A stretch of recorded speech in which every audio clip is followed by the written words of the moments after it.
اللہ تبارک و تعالی نے کلام مقدس میں ارشاد فرمایا للہ ملک السماوات والارض یخلق ما یشاء یہب لمن یشاء اناثا ویہب لمن یشاء الذکور او یزوجہم ذکرانا واناثا ویجعل من یشاء عقیما۔ اس آیت کے اندر اللہ تبارک و تعالی نے 4 باتیں ارشاد فرمائی، 4 باتوں کو بتایا۔ پہلی بات یہب لمن یشاء اناثا، اللہ تبارک و تعالی نے اعلان کر دیا کہ جس کو میں رب العالمین بیٹیاں ہی بیٹیاں عطا کروں تو میں اللہ کی مرضی۔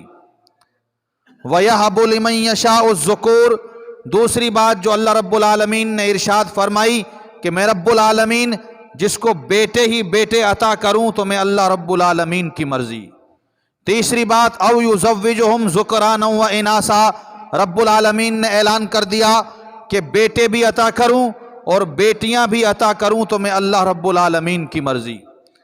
وَيَجْعَلُ مَن يَشَاءُ عَقِيمًا، چوتھی بات اللہ رب العالمین نے ارشاد فرمائی کہ میں اس کو بانجھ کر دوں، کچھ بھی نہ دوں، نہ بیٹا نہ بیٹی، تو میں رب العالمین کی مرضی۔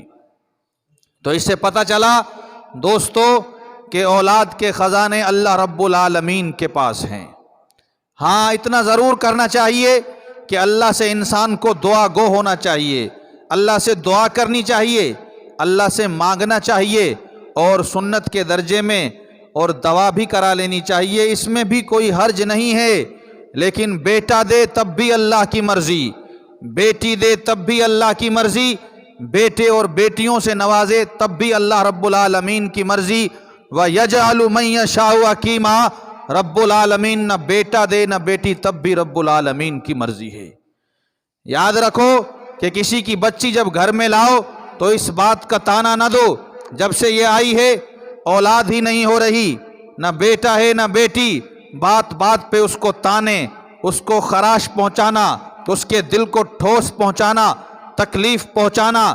حالانکہ جو بچی گھر آئی ہے، حالانکہ اس کے ہاتھ میں کیا ہے؟ اس کے ہاتھ میں تو خود کچھ نہیں ہے، یہ تو اللہ کی بندی ہے، یہ تو خود اس کے حکم سے تمہارے پاس آئی ہے۔ یاد رکھو اگر کسی کی بچی کا دل دکھایا، اسے تڑپایا، تو یاد رکھنا کہ جتنی تکلیف اس بچی کو پہنچاؤ گے، تمہارے خاندان میں بیٹیاں ہوں گی تو اللہ ان کو بھی اتنی تکلیف دے گا۔ تو یہ خزانے اللہ کے ہیں، اللہ سے مانگنا ہے۔ اور جب اگر اللہ تبارک و تعالیٰ اولاد سے نوازتا ہے تو اگر بیٹے نہ دے بیٹیاں دیتا ہے تو تب بھی اس پہ لوگ تانے مارتے ہیں، بچیوں کو تانے دیتے ہیں، تو نحوست والی ہے، جب سے آئی ہے بیٹیاں ہی بیٹیاں ہو رہی ہیں، بیٹیاں ہی بیٹیاں ہو رہی ہیں، یہ تو نبھاگی ہے، یہ تو کسی کام کی نہیں ہے، اس کو چھوڑ دوسری کر، تیرا نسب چلے، اولاد ہو۔ اولاد کے خزانے دینے والا اللہ ہے۔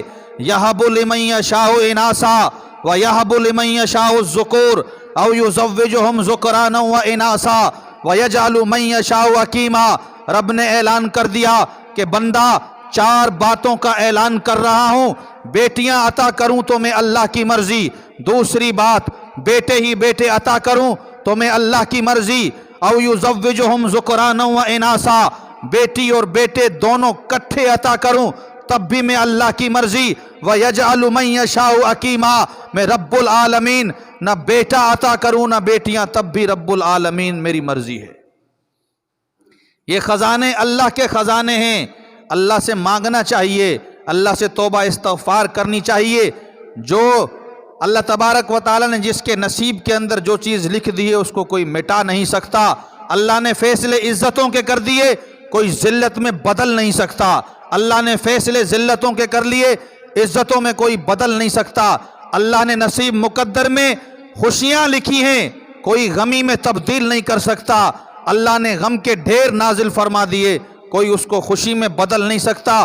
وہ رب العالمین ہے، چاہے تو دن کو رات بنا دے، رات کو دن بنا دے۔ وہ شہنشاہ ہے، وہ مالک کائنات ہے، وہ سب کا خالق ہے، سب کا مالک، سب کا داتا، سب کا رازق، مشکل کشا، حاجت روا رب العالمین ہے۔ ہمیں چاہیے کہ اس کا شکر کریں، اس کے شکر گزار بندے بنیں کہ وہ رب العالمین ہمیں صحیح سلامت اٹھاتا بھی ہے اور ہمیں کھلاتا بھی ہے، پلاتا بھی ہے، کئی کئی نمازیں بہانے سے چھوڑ دیتے ہیں، اللہ کی نافرمانی ڈنکے کی چوٹ پہ وہ میٹھا میٹھا پانی پلا رہا، تازہ روٹیاں، تازہ سالن کھلا رہا ہے، سکون سے زندگی چل رہی ہے۔ ہر کسی نیکی کو معمولی نہ سمجھو، راستے سے کانٹے کی ٹہنی ہٹا دی، اس کو بھی معمولی نہ سمجھو، کیونکہ آدمی ایک نمبر سے پاس بھی ہو جاتا ہے اور ایک نمبر سے فیل بھی ہو جاتا ہے۔